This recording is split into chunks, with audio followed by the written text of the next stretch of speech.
प्यारे बच्चों, last class में मैंने आपको हाइड्रोकार्बन का आईयूपीएसी नोमेनक्लेचर बताया था। हाइड्रोकार्बन में एल्केन का मैंने आईयूपीएसी नोमेनक्लेचर आपको बता दिया था। एल्कीन और एल्काइन का इस क्लास में हम लोग पढ़ेंगे, ठीक है। लास्ट लेक्चर में मुझसे एक छोटी सी गलती हो गई थी। मैंने आपको CH3OH का आईयूपीएसी नाम मिथाइल एल्कोहल बता दिया था, ठीक है। मिथाइल एल्कोहल इसका कॉमन नेम है, ठीक है। मिथाइल एल्कोहल इसका कॉमन नेम होता है, आईयूपीएसी नेम नहीं होता है, ठीक है। इसका आईयूपीएसी नाम होता है मीथेनॉल, ठीक है। तो प्यारे बच्चों, फ्लो में ये छोटी मोटी गलतियाँ होती रहती हैं, ठीक है। जैसे इलेक्ट्रोनेगेटिविटी वाला जो मैंने वीडियो डाला था, उसमें भी मुझसे एक छोटी सी गलती हो गई थी। सल्फ़र का मैंने आपको इलेक्ट्रोनेगेटिविटी 2.48 बता दिया था। 2.48 नहीं होता है, 4 की जगह 5 होता है, 2.58, ठीक है, ये होता है। तो फ्लो में ये सब छोटी छोटी गलतियाँ हो जाती हैं, ठीक है। ये ह्यूमन एरर है और आई होप आप लोग इस बात को समझ पा रहे होंगे, ठीक है। तो इन सब छोटी मोटी गलतियों के लिए संभाल लीजिएगा आप लोग, ठीक है। चलिए, तो आज मैं आपको बताऊंगा कि एल्कीन दूसरा क्या था। दूसरा हाइड्रोकार्बन था हमारा एल्कीन, ठीक है। एल्कीन का आईयूपीएसी नेम कैसे लिखते हैं। पहली बात तो एल्कीन की पहचान क्या होती है। पहचान होती है कार्बन कार्बन डबल बॉन्ड, ठीक है। कार्बन कार्बन के बीच में कम से कम क्या हो, एक जगह पाई बॉन्ड आए या डबल बॉन्ड आए, ठीक है। इसका जनरल फार्मूला होता है CnH2n, मतलब जितना कार्बन उसका दुगना हाइड्रोजन। अगर एक कार्बन तो दो हाइड्रोजन, ठीक है। लेकिन हम जानते हैं कि एक कार्बन से कभी भी डबल बॉन्ड नहीं बन सकता, इसलिए एक कार्बन का एल्कीन एग्जिस्ट नहीं होता है, ठीक है। अस्तित्व में एक कार्बन का एल्कीन नहीं होता है, नेचर में पाया ही नहीं जाता है, ठीक है। एल्कीन के लिए कम से कम कितने कार्बन चाहिए, तो दो कार्बन चाहिए। C2 अगर है तो H4, ठीक है। C3 अगर है तो H6, जस्ट डबल कर देंगे, ठीक है। जितने नंबर ऑफ कार्बन होंगे उसका जस्ट दुगना क्या होगा, हाइड्रोजन होगा। सो C अगर 4 है तो हाइड्रोजन कितना होगा, बोलिए 8, ठीक है। C अगर 5 होगा तो हाइड्रोजन कितना होगा, बोलिए 10, ठीक है। समझ गए। तो इसका नाम भी सेम वैसे ही लिखेंगे। आईयूपीएसी नाम लिखने का तरीका मैंने क्या बताया था आपको, कि सबसे पहले प्रीफिक्स लिखते हैं, प्रीफिक्स, फिर उसके बाद रूट वर्ड लिखते हैं, फिर उसके बाद सफिक्स लिखते हैं। क्या लिखते हैं, सफिक्स, ठीक है। प्रीफिक्स का मतलब क्या बताया था, ब्रांच। रूट वर्ड का मतलब longest carbon chain. Root word का मतलब क्या था, सबसे लंबा, लॉन्गेस्ट कार्बन का चेन, ठीक है। और उसके बाद सफिक्स का मतलब था फंक्शनल ग्रुप, ठीक है। यहाँ पे फंक्शनल ग्रुप क्या है, ईन है, ठीक है। ये जो डबल बॉन्ड है यही इसका फंक्शनल ग्रुप होता है, ठीक है। तो इसका नाम लिखने का तरीका होगा कि रूट वर्ड होगा, ठीक है, उसमें ईन लगाएंगे, ठीक है। और जो भी उसके पहले ब्रांच होगा उसका नाम लिखेंगे, ठीक है। अब चलिए एक बात और जान लेते हैं।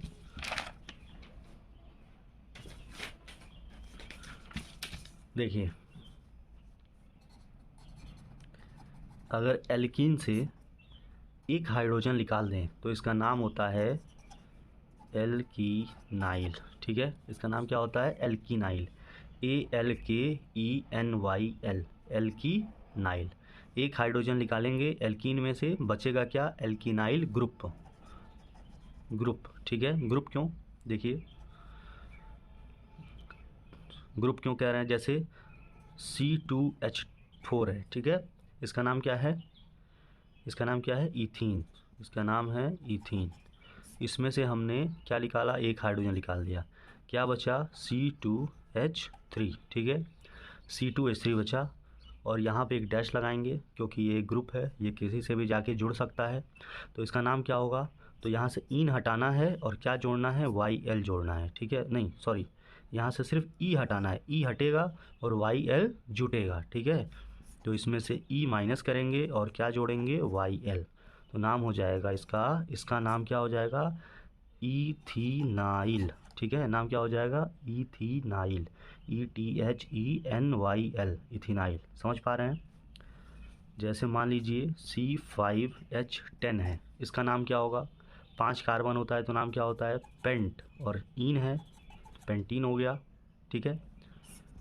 अब बताइए इसमें से हमने एक हाइड्रोजन निकाल दिया, क्या बचा C5H9, और ये क्या बन गया, एक ग्रुप बन गया। तो इसका नाम क्या होगा, तो पेंटीन में से क्या निकालना है बताइए, ई निकालना है और क्या जोड़ना है, YL जोड़ना है। तो इसका नाम हो जाएगा पेंटीनाइल। क्या नाम हो जाएगा, पेंटीनाइल। ग्रुप हमेशा क्या होगा, ये ग्रुप होगा, ये किसी ना किसी कंपाउंड में क्या होगा, जुड़ा होगा। समझ पा रहे हैं सभी लोग।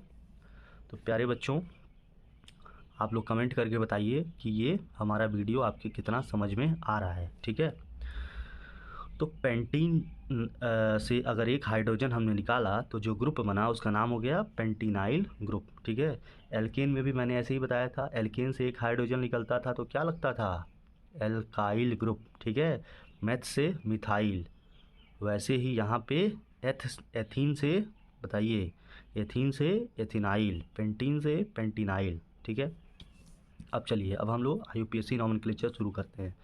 जैसे हमने सबसे छोटा आपको एक कंपाउंड दे दिया, ठीक है, CH2 double bond CH bond CH3। ठीक है, अब इसका आपको क्या बताना है, IUPAC नॉमेनक्लेचर। ठीक है, सबसे पहले देखिए, क्या इस कंपाउंड में डबल बॉन्ड है, हाँ है। क्या कोई ट्रिपल बॉन्ड भी है, नहीं है। ठीक है, तो डबल बॉन्ड ही है, तो इसका मतलब ये कौन से ग्रुप का है, एल्कीन ग्रुप का है। ठीक है, जनरल फार्मूला से भी मैच करा लीजिए। कार्बन कितना है, 1 2 3, 3 कार्बन है। हाइड्रोजन कितना है, 2 1 3 3 6, हाइड्रोजन 6 है। जितना कार्बन उसका दुगना हाइड्रोजन, इसका मतलब ये क्या है, CnH2n फार्मूला को क्या कर रहा है, सेटिस्फाई कर रहा है। इसका मतलब ये एक एल्कीन है। क्या है, एल्कीन है। समझ पाए। अब अगर एल्कीन है तो इसका नाम लिखने का तरीका क्या होगा, सबसे पहले प्रीफिक्स देखिए। ठीक है, हमने रूट वर्ड देख लिया पहले ही कि ये एक सीधी चेन है, इसमें कोई भी ब्रांच नहीं है। ठीक है, तो इसका रूट वर्ड क्या हो जाएगा, बताइए। 3 कार्बन को क्या कहते हैं, प्रॉप। ठीक है, नीचे कमेंट करिए 3 कार्बन को क्या बोलते हैं, प्रॉप। आप लोग 4 कार्बन और 5 कार्बन को कमेंट करके बताइए कि हम लोग उसका रूट वर्ड क्या लिखते हैं जब 4 कार्बन हो और 5 कार्बन हो। ठीक है, तो प्रॉप। ठीक है, अच्छा, अब हम लोग इस डबल बॉन्ड की स्थिति बताएंगे कि ये डबल बॉन्ड कहाँ लगा हुआ है। ठीक है, तो उसके लिए हम लोग करते हैं नंबरिंग, 1 2 3। ठीक है, तो किस पे लगा है, पहले ही कार्बन पे डबल बॉन्ड लगा है। ठीक है, नंबरिंग हमेशा उस तरफ से की जाएगी जिस तरफ से डबल बॉन्ड नज़दीक होगा। ठीक है, अगर इधर से करते तो क्या होता, 1 2, दूसरे पे डबल बॉन्ड आता, इधर से किए तो पहले पे ही आ गया। तो ये वाला जो नंबरिंग का तरीका होगा वही सही माना जाएगा। समझ पाए। तो इसका नाम क्या हो गया, प्रॉप 1 इन। ठीक है, इन क्या है, सफिक्स है, और इन मतलब डबल बॉन्ड किस पोजीशन पे, फर्स्ट पोजीशन पे। ठीक है, तो इसका नाम हो गया प्रॉप 1 इन। कुछ लोग सीधे सीधे प्रोपीन भी बोल देते हैं इसको। ठीक है, क्यों, क्योंकि 3 ही तो कार्बन है। अब इसमें डबल बॉन्ड यहाँ लगाइए चाहे यहाँ लगाइए, जैसे मान लीजिए कोई ऐसे कहता कि हम तो ऐसे लिख बोलेंगे। अब बताइए, क्या दोनों कंपाउंड अलग अलग हैं, बिल्कुल अलग नहीं हैं। इसका भी नाम लिखेंगे तो ऐसे ही लिखेंगे, नंबरिंग इधर से ही करेंगे 1 2 3। ठीक है, तो इसका नाम भी प्रॉप 1 इन हो जाएगा। तो जब 3 कार्बन हो तो उसमें डबल बॉन्ड कहीं से भी लगाएं, नाम एक ही आता है। तो इस केस में डबल बॉन्ड को का पोजीशन ना भी दिखाएं तो काम चल जाता है। ठीक है, क्योंकि इसमें ज़्यादा स्कोप है नहीं। अगर यहाँ लगाएंगे तो भी नाम वही है, यहाँ डबल बॉन्ड लगाएंगे तो भी नाम वही है। ये दोनों कंपाउंड एकदम बराबर हैं, एक ही कंपाउंड है। समझ पा रहे हैं। तो इसका नाम हम लोग प्रोपीन भी लिख देते हैं। ठीक है, समझ पाए। चलिए अगला कंपाउंड देखते हैं। अगला कंपाउंड एक खतरनाक सा आपको दे रहे हैं। चलिए इसका आप IUPAC नेम बताइए क्या होगा। ठीक है, अब ये जो तरीका होता है ये तो आप लोग जानते होंगे कि इस तरीके से अगर किसी कंपाउंड को, किसी मॉलिक्यूल को अगर दिखाया जाता है तो इस फार्मूले का नाम क्या होता है, स्ट्रक्चरल फार्मूला। और ये बॉन्ड लाइन नोटेशन है, इसमें सिर्फ बॉन्ड को दिखाया गया है, किसी भी परमाणु को दर्शाया नहीं गया है। यहाँ पे माना जाता है कि जहाँ जहाँ पे एंड पॉइंट है, जहाँ जहाँ पे अंतिम सिरा है, और जहाँ जहाँ से मुड़ा है, ठीक है, जहाँ जहाँ पे कॉर्नर है, इसको क्या बोलते हैं, कॉर्नर, कॉर्नर। ठीक है, इसको क्या बोलते हैं, बोलिए एंड पॉइंट, END, एंड, अंतिम सिरा, ठीक है। ये है अंतिम सिरा, ये सब क्या है, अंतिम सिरा है। और ये क्या है, जंक्शन है, ठीक है। तो जहाँ भी जंक्शन होगा या कॉर्नर होगा, कॉर्नर हो, जंक्शन हो और एंड पॉइंट हो, वो सब माना जाता है कि वहाँ पे क्या है, कार्बन होता है। और जो नहीं दिखता है वो सब हाइड्रोजन होता है। जैसे यहाँ एक कार्बन है, इसका एक बॉन्ड हमने देख लिया। कार्बन हमेशा कितना बॉन्ड बनाता है बताइए, कार्बन हमेशा 4 बॉन्ड बनाता है। कितना बॉन्ड, 4 बॉन्ड। तो कार्बन की वैलेंसी 4 होने के नाते अगर एक वैलेंसी इधर बॉन्ड बना के पूरी हो रही है तो 3 क्या लगे होंगे, हाइड्रोजन, ठीक है। 3 क्या लगे होंगे, हाइड्रोजन, क्योंकि हाइड्रोजन की वैलेंसी 1 होती है, ठीक है। तो इसकी वैलेंसी कितनी है, इसकी क्षमता है कितने परमाणुओं से संयोग करने की, बताइए, कमेंट करिए। 4। तो इसकी बताइए 1। तो ये जो हाइड्रोजन है वो सिर्फ इसके एक संयोजकता को सेटिस्फाई कर पाएगा। तो अगर एक संयोजकता इसकी इधर से सेटिस्फाई है तो इसको बाकी कितनी संयोजकताओं को सेटिस्फाई करना है, 3। तो इसको कितने हाइड्रोजन चाहिए, 3, क्योंकि हाइड्रोजन की औकात कितनी है, सिर्फ 1 है। हाइड्रोजन की औकात सिर्फ 1 वैलेंसी की है, तो इसलिए इसको 3 हाइड्रोजन चाहिए, ठीक है। ऐसे ऐसे 3 हाइड्रोजन चाहिए ताकि इसकी वैलेंसी पूरी हो सके। यहाँ पे कितना कार्बन है, एक कार्बन है। कितनी वैलेंसी इसकी पूरी है, 1 2 3, 3 बॉन्ड बनाया मतलब 3 वैलेंसी पूरी है। एक क्या लगा होगा यहाँ पे, हाइड्रोजन। यहाँ पे कार्बन कितना बॉन्ड बनाया, 1 2 3, एक क्या आएगा, हाइड्रोजन। यहाँ पे क्या है, कार्बन, बताइए कितने हाइड्रोजन, 3 हाइड्रोजन। ऐसे ऐसे 3 हाइड्रोजन, क्योंकि टोटल 4 होना चाहिए भैया। यहाँ पे भी कितने, 1 कार्बन और 3 हाइड्रोजन। समझ पाए प्यारे बच्चों। तो ये इसको बोलते हैं bond line notation, bond line संरचना, ठीक है। यह जो है किसी भी कंपाउंड का क्या है, बॉन्ड लाइन नोटेशन है, ठीक है। रसायन विज्ञान में जो वैज्ञानिक होते हैं ना, वो हमेशा शॉर्टकट खोजते रहते हैं कि कम से कम लिखना पड़े, ठीक है। अब हर एक परमाणु को लिखेंगे तो कितना समय लगेगा। यहाँ पर भी एक कार्बन है, देखो छूट गया है, यहाँ भी एक हाइड्रोजन लगा है। तो अगर हर एक कार्बन को, हाइड्रोजन को लिखें तो बड़ा समय लगता है। इसलिए ये जो बॉन्ड लाइन का तरीका बनाया गया है, समझ पाए। यहाँ पे तो बहुत गोजागाजी हो गया, फिर से बनाते हैं यहाँ पे, ठीक है। ये है हमारा कंपाउंड, इसका हमको बताना है IUPAC नाम क्या होगा, ठीक है। तो IUPAC नाम लिखने के लिए सबसे पहले हम लोग रूट वर्ड को खोजते हैं। रूट वर्ड कहाँ से आएगा, लॉन्गेस्ट कार्बन चेन से। मतलब हमको एक सिरे से दूसरे सिरे तक जाना है और देखना है कि किसमें सबसे ज़्यादा कार्बन आ रहे हैं, ठीक है। जैसे मान लीजिए कोई कहेगा हम यहाँ से स्टार्ट कर रहे हैं, यहाँ से स्टार्ट करके वो कहेगा हम ये इस वाले सिरे तक जाएंगे। एक सिरे से स्टार्ट किए, इस सिरे तक गए, तो देखिए उसको कितना कार्बन मिलेगा, 1 2 3, सिर्फ 3 ही कार्बन मिलेगा। अब कोई कहेगा कि नहीं, ठीक है। मान लीजिए हमारे क्लास का एक बच्चा है उदय, वो कहेगा कि नहीं, हम तो यहाँ से चलेंगे और हम इधर जाएंगे, इस वाले सिरे तक जाएंगे। तब देखिए उसको कितना कार्बन मिलता है, 1 2 3 4 5, ठीक है। कोई कहेगा, जैसे हमारे क्लास में एक बच्चा है राहुल, हाँ, अब राहुल कहेगा कि नहीं सर, हम तो सीधे सीधे चलेंगे, क्या ऊपर, सीधे सीधे इस सिरे से लेके इस सिरे तक चलेंगे, ठीक है। तो उसको कितना कार्बन मिला, 1 2 3 4 5, इसको भी 5 मिला, उदय को भी 5 मिला था, ठीक है। तो चाहे ये वाला रास्ता हम लोग अपनाएं, चाहे ये वाला रास्ता अपनाएं, चाहे राहुल वाला चाहे उदय वाला, बात एक ही होगी, ठीक है। नाम एक ही आएगा। और जो पहला बच्चा था जिसने ये वाला रास्ता अपनाया था कि यहाँ से यहाँ चलेंगे, वो तो एकदम गलत था, वो बहुत बड़ा बेवकूफ़ है। क्यों, क्योंकि ये रास्ता अगर हम लेते हैं तो इसमें डबल बॉन्ड तो आएगा ही नहीं, और डबल बॉन्ड ही तो एल्कीन की पहचान है, समझ पाए। वो तो ब्रांच में चला जाएगा। तो हमेशा कोशिश करना है कि सबसे लंबे कार्बन का चेन लें और उसमें डबल बॉन्ड ज़रूर आए, ठीक है। और मान लीजिए किसी कंपाउंड में एक से ज़्यादा डबल बॉन्ड है तो कोशिश करिए कि ज़्यादा से ज़्यादा डबल बॉन्ड उस कार्बन वाले चेन में आ जाए, ठीक है। अब चलिए, अब हम लोग इसका IUPAC नाम लिखते हैं। तो डबल बॉन्ड की पोजीशन बतानी पड़ेगी कि डबल बॉन्ड कहाँ पे है, ये ब्रांच कहाँ पे है, ठीक है। मान लीजिए हमने राहुल वाला ले लिया कि यहाँ से यहाँ तक, तो ये क्या बच गया, ब्रांच हो गया, ये एक शाखा हो गया, ये इसका नाम किस में लिखेंगे, प्रीफिक्स के रूप में लिखेंगे, ठीक है। और ये डबल बॉन्ड हो गया, तो नंबरिंग तो करना पड़ेगा। क्यों नंबरिंग करना पड़ेगा, क्योंकि हमें ब्रांच का पोजीशन और डबल बॉन्ड का पोजीशन बताना है, ठीक है। देखिए प्यारे बच्चों, IUPAC नाम लिखने का मतलब ये होता है कि कोई भी IUPAC नाम को देख करके तुरंत उसका स्ट्रक्चर अपने दिमाग में बना ले या कॉपी पे बना ले, मतलब समझ जाए, ठीक है। कोई भी वैज्ञानिक किसी कंपाउंड का IUPAC नाम पढ़े तो उसको समझ में आ जाए कि वो वही कंपाउंड है, ठीक है। उसमें ब्रांच कहाँ पे है, उसमें डबल बॉन्ड कितना है, कहाँ पे है, किस पोजीशन में लगा है, समझ पाए। तो IUPAC नाम का मतलब यही होता है।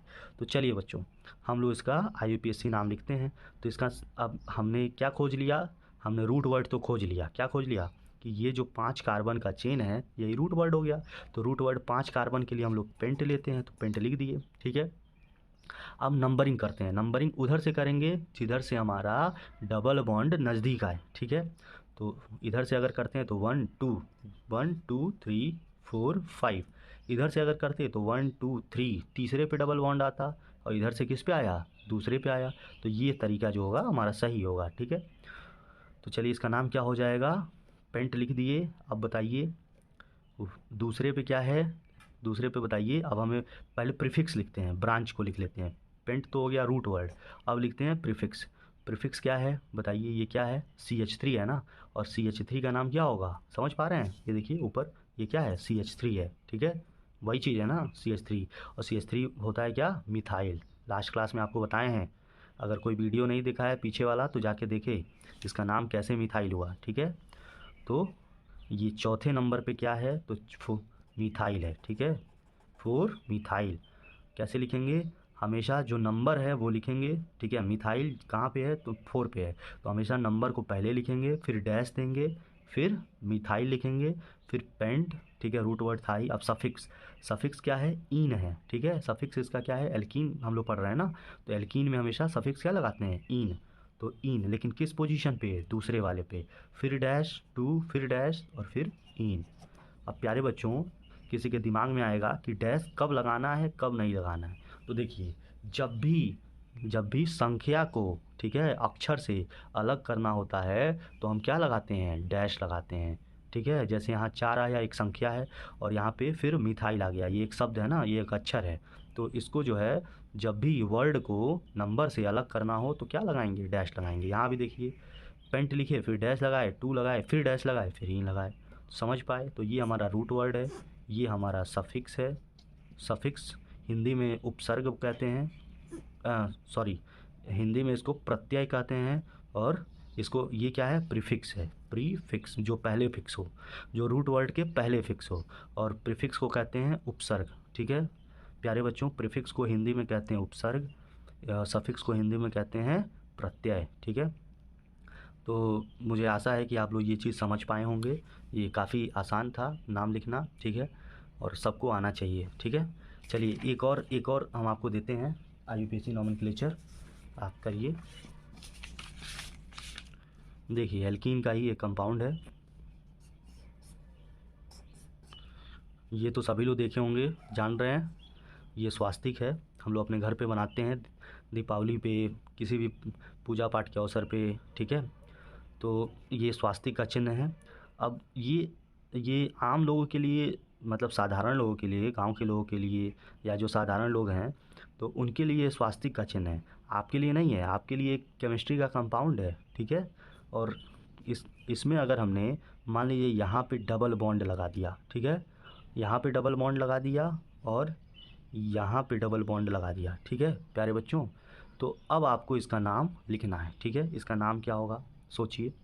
वही तरीका है, नाम लिखने का तरीका क्या है, सबसे पहले रूट वर्ड देखेंगे, फिर सफिक्स और उसके पहले प्रीफिक्स, ठीक है। तो रूट वर्ड का मतलब होता है लॉन्गेस्ट कार्बन चेन, सबसे लंबा कार्बन का चेन कौन होगा, ठीक है। सबसे लंबा कार्बन का चेन ढूंढना है जिसमें दोनों क्या आ जाएं, दोनों पाई बॉन्ड आ जाएं, दोनों डबल बॉन्ड आ जाएं, ठीक है। तो फिर से हमारे क्लास का कोई बच्चा जो है, जो मान लेते हैं हमारे क्लास का उदय ही है, ठीक है। तो उसने क्या किया, उसने देखा कि यहाँ भी इस वाले रास्ते में भी डबल बॉन्ड आ रहा है, फिर इधर से आना पड़ेगा तब ये डबल बॉन्ड आएगा, ठीक है। तो उसने क्या किया, इस सिरे से इस सिरे तक को ले लिया। उसने सही लिया है कि नहीं, बिल्कुल सही लिया है।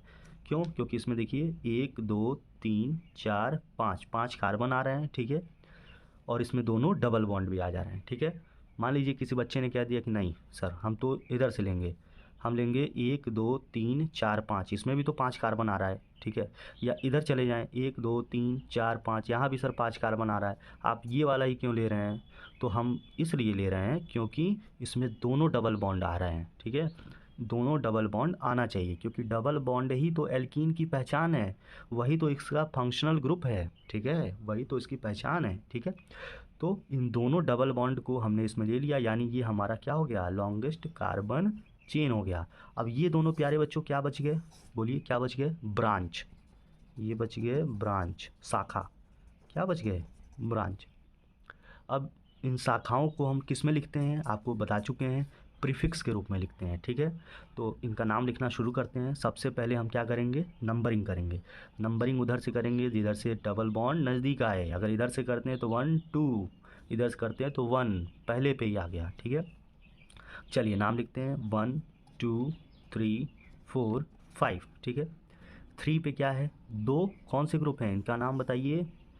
एक कार्बन, दो कार्बन, दो कार्बन का कौन सा ग्रुप है ये? देखिए अगर इसको अलग से बनाएं तो ये है, ये इस कार्बन की दो दो बॉन्ड बनाया है, एक इधर एक इधर, कितने हाइड्रोजन होंगे?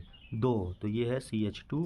फिर इसका एक बॉन्ड इधर बना है और इसमें कितने हाइड्रोजन होंगे? 3, CH3, और इधर तो ये जुड़ा ही है, तो इसका नाम क्या होगा बताइए? दो कार्बन वाला कौन सा होगा ग्रुप?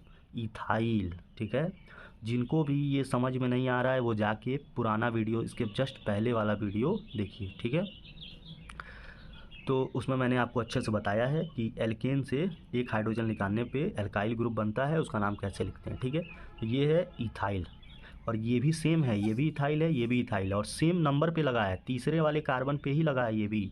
तो यानी इसका नाम हो जाएगा दो बार, 3 इसके लिए फिर 3 इसके लिए, 3,3, ठीक है। दो बार जब आएगा तो कॉमा लगाएंगे, 3,3 फिर डैश। अब दो है ना, दो इथाइल है ना, तो इसका नाम लिखेंगे डाई इथाइल, डाई इथाइल 3, ठीक है। तो 3,3 डाई इथाइल।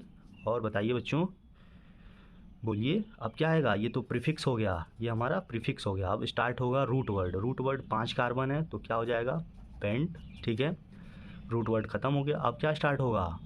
सफिक्स। सफिक्स का मतलब इसमें डबल बॉन्ड कहाँ कहाँ है? 4 पे है, और 1 पे है, 4 पे है, तो फिर से डैश 1,4, ठीक है, 1,4 फिर डैश, और फिर क्या नाम होगा बोलिए?